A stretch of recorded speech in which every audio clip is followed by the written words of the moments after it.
Welcome to Thriver's Ed, the podcast that's all about giving you the practical, no-nonsense advice you need to level up your life and business. I'm your host, Marcy Rossi, success coach, business strategist, and alcohol-free enthusiast. If you're ready to crush your goals, optimize your productivity, and live your best, most authentic life, then you're in the right place.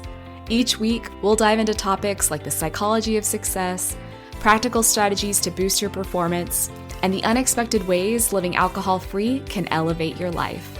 Whether you're looking to boost your business, improve your health, or simply become a better version of yourself, Thriver's Ed is here to help you do just that. So grab your iced coffee, buckle up, and let's get thriving. Hello, and welcome back to another episode of the Thriver's Ed podcast. I am your host, Marcy Rossi, and today we are diving into something that just about every solopreneur has hit at some point, and that is the myth, or at least the overwhelm around having to do it all yourself.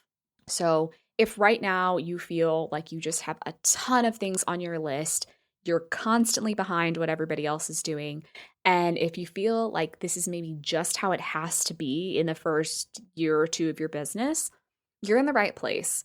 Because this belief, this I have to do everything mindset, it's not noble, it's not just being scrappy, it's honestly killing your growth.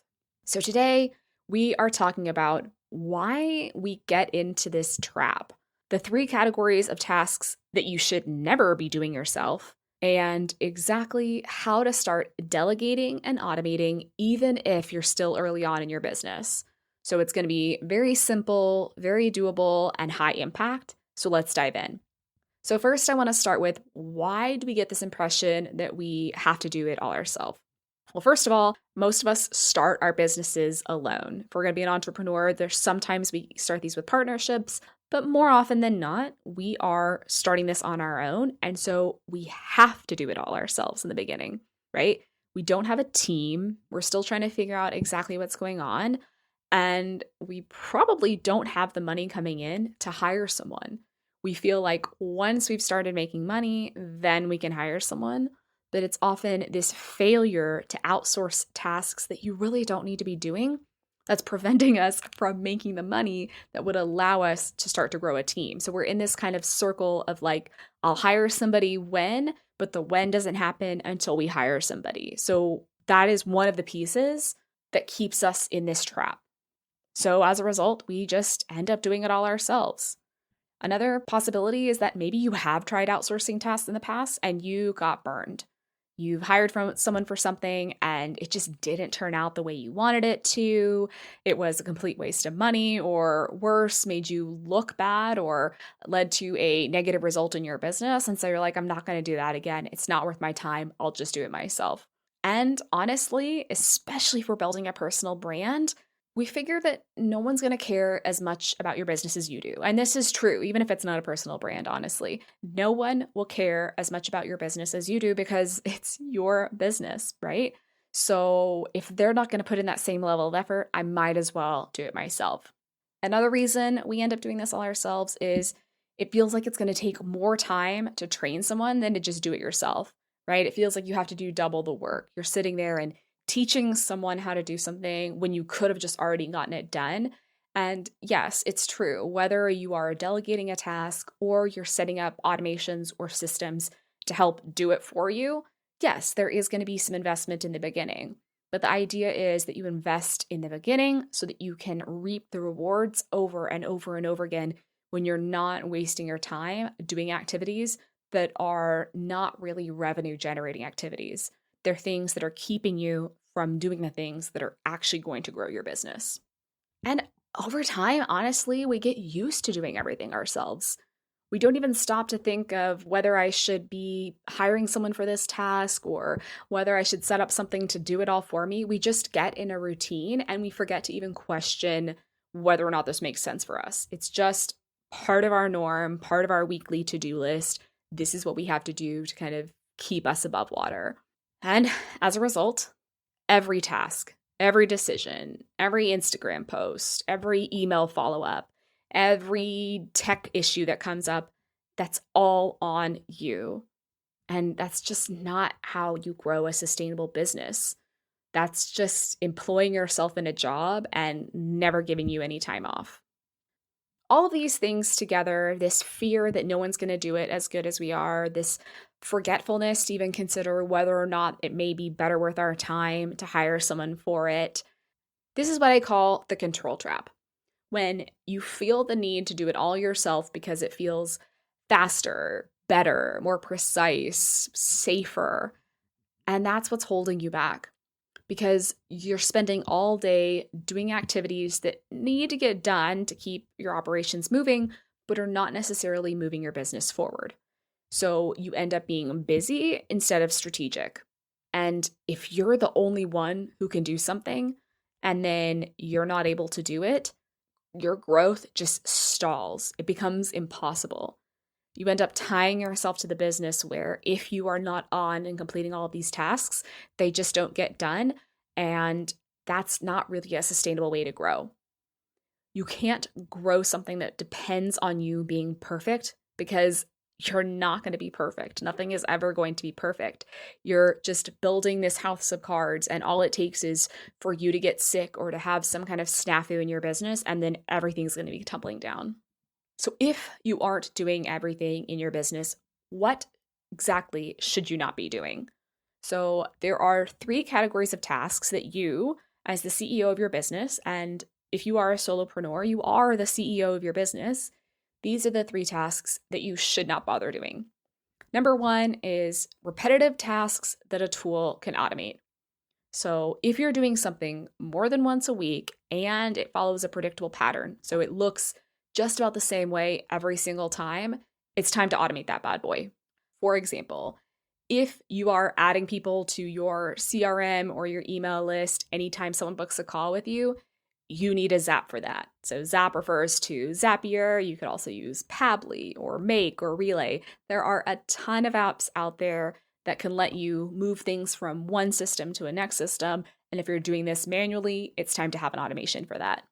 Maybe you find yourself answering the exact same questions over and over and over again, right? You can have an autoresponder in your email that says, hey, thanks for your email. If you are wondering about A, B, and C, here are the answers. Otherwise, I'll respond to you, so that you don't need to continue saying the same thing over and over again. Those answers can be automatically handled. If you don't want to use an autoresponder, I would at least suggest having canned email responses to those FAQs so that you're not rewriting everything every single time. You're simply copying, pasting an answer for questions like, where is my login? Or how do I cancel my subscription? Or whatever it is that you tend to get over and over and over again, so that you're not reinventing the wheel every single week. If you find yourself posting on social media and you want to put the same thing in a bunch of different platforms, Meta lets you easily post from Instagram to Facebook. But if you also want that post to be on LinkedIn and Twitter, I'm not going to call it X, but Twitter or wherever else you're on, you can use apps for that, right? There's apps like Plan or Publer that you can subscribe to. They'll allow you to create something once and publish it out to all of the channels that you use. Essentially, we're thinking of anything that is boring, repetitive, and doesn't really need any brain power or creativity behind it, right? You don't need the creativity to say, okay, I want to take this post and put it on this place. We just need a system for that, right? I don't need any creativity behind typing in a person's name into my email list or into my CRM platform. I can just make sure that information gets from A to B with a simple automation, with some simple tech to support me. The second category of things that you should never do yourself are admin work that someone else, or again, a tool can handle. So think of things like inbox sorting. There's software out there like SaneBox, SANE Box, BOX, or Superhuman that can automatically categorize your emails. So your attention is driven to the things that most require your time, instead of you having to sift through a bunch of different categories and a lot of nonsense, honestly, that feels like it's productive, right? Checking your inbox, getting to inbox 0 if you're anything like me, but that isn't actually very productive. If you're doing any sort of data entry or research, this is things that automations or tools like Zapier can do for you. It can transfer data from one app to another, just like we talked about in kind of the repetitive tasks. And in terms of research, this can be a fantastic way to really speed up processes that used to take a lot longer. If you're doing market research, for example, on Reddit or Quora to see what your ideal customers are talking about, the pain points that they're expressing, you can get a deep research tool like either a paid ChatGPT model or Perplexity or one of these other tools to do a lot of that deep research for you. You tell it what it is you're looking for, and it'll scan all of those different places for you so that you're not going back through a ton of different threads. You're getting that answer immediately. And honestly, sometimes it feels productive to do things that we can check the box for, but that really don't matter, right? Like some of the things that I have on my admin list, or at least that I had on my admin list, are cleaning up my email list. So removing inactive subscribers. I was also going through my email list and cleaning up the names. Like sometimes if I'm asking for people's first name to claim a lead magnet or something, they'll type in their full name. And that way, when I have personalized emails, instead of saying Dear Marcy, it would say Dear Marcy Rossi, right, in all of their emails. And I like to have just that first name basis. And so cleaning up little mistakes like that, or they'll have some kind of misspelling somewhere in there to clean up things that honestly feels like, okay, I did this, I checked the box, but that's honestly not going to affect your bottom line at the end of the day. Right. Another thing that I outsourced was I was creating a lot of Pinterest pins for my blogs and stressing about the design, the colors, and the layouts. And eventually I hired someone to do this for me. I just sent her the posts that I wanted to promote. She created a bunch of pins and she could have scheduled them also, but as that control freak, going back to that control tab, I wanted to do it myself. I had like a particular order that I wanted things to post in. Again, that control freak that really isn't going to make a difference at the end of the day. At that point, that's something that I definitely should have let go and let her do. And in order to support people with things like this, maybe you can't hire an assistant, but maybe there's a tool or a template you can use. Because I had created a bunch of these pins in my past, I created one Canva document that has 60 different templates for pins, and they're super easy to customize. It has all the layouts, and I just have to plug in the name of my blog post or the name of my lead magnet. And this is something that can save people so many hours. And so that's something that I am now selling. You can find the link in the show notes. But is there a way, if you can't necessarily hire someone, is there a tool or a template that'll speed things up so much more than you having to do it all yourself?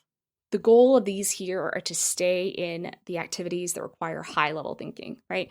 Creativity and strategy. That is the big picture non-admin task. This would be the other side of the spectrum from admin tasks.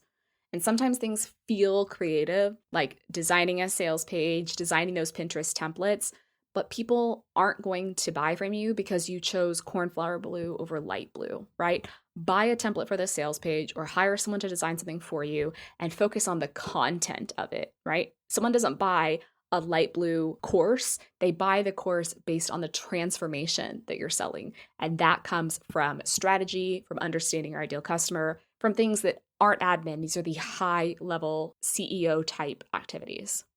And if you can't hire a VA right now at this point to take off some of these admin tasks, at least document what it is that you do. So that way, when you do have the capacity to take someone on in your business, you can easily hand it off.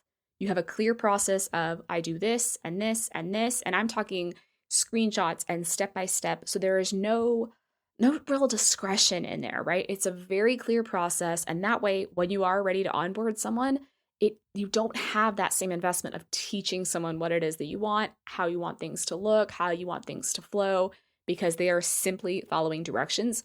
And that minimizes a lot of the back and forth of, oh, no, actually, I meant to do it like this, or oh, next time, don't do it this way.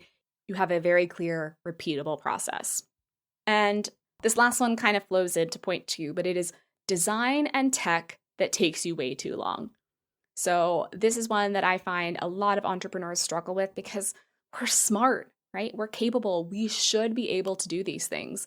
And maybe we absolutely can, but is it the best use of our time? Right? If you're playing with your website and you're trying to fix some little spacing issues, or you think, okay, maybe I'll just switch out this color here, I'll rearrange the layout there, or you're, kind of moving things around on Canva to get it just right. Maybe you're looking for that perfect picture. This is something that I see my clients struggle with a lot, actually. They're looking for that perfect picture. Maybe it's for their website, their lead magnet that really represents their brand, but you can spend hours and days and weeks looking for that perfect picture. Or you can put in that almost perfect picture, that good enough picture, and move on and get that lead magnet out there or start promoting that sales page. And if you happen to find that perfect picture later, replace it. But when we let ourselves get hung up on these little things, on the spacing of our website, on the colors of our brand, really what we're doing is hiding. Because what we're not doing in these moments is selling. What we're not doing is reminding people that we have the solution that they're looking for and ultimately opening ourselves up to rejection, right? If we don't talk about our offers yet until everything is perfect, then we can't have someone tell us no, right? We have that excuse of, well, not yet, right? I'll tell them about it later, and then I'll be guaranteed to be free from rejection. And that's just not a possibility. You're not meant to work and serve with everybody. You're not meant to make everybody happy. But the people that you are meant to help, they're waiting for you while you fix the line spacing, right? So get it out there, get it good enough, B- work, hit submit, and move on, right? Move on might look like delegating it to someone else, buying a template, paying someone to do it. Like just get it done and move on. So either get a good enough version out there and let it go, or hire someone to do it for you, pay them once to get it done right, or use a template or buy a template so that everything is done and designed for you. But the goal is get it out there and start letting people know. Start doing the thing that you got into business to do in the first place, because it probably wasn't to design your own website. Even if you're a website designer, your goal is to design other people's websites, right? It's not just to work on your own. So get out there and do the thing. All right, so I'm going to give you a 3-step process now of how to start this process. I hope I've convinced you that it's just not really necessary or a good use of your time to do all of the things. So where do we start from here? Step 1 is to identify your $10 tasks. So these are things that you could pay someone $10 to $25 an hour to do. With inflation right now, $10 might be a little bit unrealistic, but the point is these are not $100 tasks or $1,000 tasks. These are not the things that are going to bring in the kinds of income that are going to make your business sustainable. They don't require your brain. They don't require your brilliance. They don't require you specifically, right? You might think they do because you think you're the best person for the job, and maybe they've always done it this way and it's too hard to train somebody, but it is time to get honest with yourself and let go of those things that you just don't need to be doing. So make a list of these tasks that really don't require you. Next is to pick one thing from that list, literally one small thing. Maybe it is to set up an automation to get your Calendly appointments into your email list or CRM. Maybe you set up an autoresponder for your email to handle a lot of those frequently asked questions that are constantly coming into your inbox to free you from living in your inbox and actually doing the things that are going to make you money. So pick something small, get it done, and you've already started moving towards having more time in your business to do what really is your zone of genius, right? What lights you up, what is your unique gift to the world. And then last, schedule 1 hour a week that I like to call CEO hour. You can call it whatever you want, but pick 1 hour a week to work on your business. So this is big picture thinking, this strategy, high level tactics that we're working on here for this 1 hour in that CEO time, right? Think about it. Is a CEO of a big business designing the Instagram posts that they're creating, or are they formulating the overall direction of where things are going to go, right? So this is where we're going in that CEO mode. This could be where you are recording a tutorial of something that you do for that future VA, right? You're designing the business that you want to have, not necessarily the business you have right now. So that could literally look like doing a screen recording of whatever it is that you're working on and saving that. And that way, when you're ready to offload, you already have that set up for you. Maybe you are refining a process. You're taking a step back, looking at how you do a particular thing and investigating how this could be easier. Sometimes solutions are obvious, right? If you get the same question over and over and over again, having a canned response, whether that's an autoresponder or just a template that you can copy and paste into different emails, is a simple solution. But maybe you don't have that clean solution yet. Maybe you have a process that works but isn't the best. This is where you could take some time to refine that and make sure that it is as smooth as possible, ultimately freeing up more of your time. Maybe it's brainstorming the direction you want to go in, brainstorming what is draining you and how you might be able to offload that creatively, either again through hiring someone, through setting up automations or using tech tools, or honestly letting it go. Does the data support continuing to do this? Meaning, is the data showing that this is worth your time, energy, money, brain cells, etc.? There's lots of different tools out there to help you implement what you create during this CEO hour. You can use Zapier to help connect some of those applications that you're not copy and pasting things. You can use Loom or ScreenPal or ClickChamp or any of those screen recording type tools to capture what it is that you're doing so you can save those in a document and hand it off to someone eventually. You can use ClickUp to kind of manage everything that you're doing and make sure that your tasks are all in the right place. There's lots of tools available to make things easier for you. It's simply a matter of a Google search based on what it is that your business really needs at this point. So to wrap up with your Thrive in 5, I have something you can do in just 5 minutes. Honestly, take 5 minutes, start listing out the things that you did this week. List out as many things that you could think of, whether that was creating and scheduling blog posts, creating social media posts, pitching podcasts, writing emails, developing sales pages, modifying your copy on your homepage, whatever the things are that you did in this week, and identify that one small $10 task. What's something that you can either automate, delegate, or ditch completely, and then set up a plan to do that thing. I hope this episode has convinced you that you don't need a full team or some super fancy system to make everything easier. You just need to take a small step at a time, hopefully identified through that weekly CEO hour, and make progress on it, right? Just one tiny thing at a time will add up to a huge impact in terms of the freedom and the energy that you are bringing into your business and really doubling down on the tasks that only you can do and that really move the needle. So with all of that, I hope I'm leaving you thinking that you really don't need to do it all yourself, because you don't. Delegation and automation aren't some like fancy tricks that other people are using. These are the difference between burnout and actually growing your business. And if you want help figuring out what exactly you should be automating, what you could delegate, and how to make your business work for you without losing your mind, that's exactly what we do inside this shortcut. I help people actually set up the systems that give them the free time to be the CEOs they're meant to be, to create that big picture vision and actually take steps towards making it happen versus wasting a lot of their time behind the scenes that aren't really moving the needle. So if you want more information about the shortcut, check out the show notes. Otherwise, I will see you next week. Now, go be the CEO you're meant to be and keep thriving.